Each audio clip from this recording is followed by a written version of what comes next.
I remember when I had to physically fight to save my mom's life.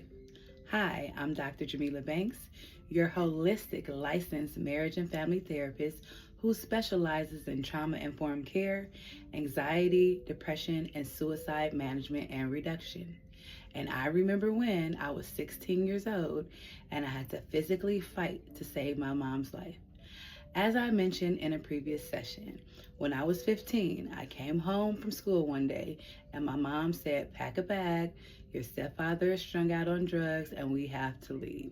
So I packed a bag for myself and my brother, and that summer we were homeless. We were living with relatives and in hotels, and my mom was looking for places to live, and my stepdad was actually calling people and threatening her life and stalking her. So she had to get a restraining order while she was still working, making sure we were going to school and making sure that we were fed and protected. When we finally found a place to live, I remember driving down the street and we were going to go see the apartment, and he passed us by on the street. My mom called the police and she was told that there was nothing that we could do because nothing had happened. We moved into the apartment building. The very next morning, he broke in, he was armed with a knife and attempted to take my mom's life. When he broke in, I also armed myself up and I protected my mom's life and also called 911 so the police could come out and protect her as well. Thankfully, they came right in the nick of time because he was going to take her life if they had not come. And thankfully, they were able to save her. But I also was hurt in the process as I took up arms to fight him as well.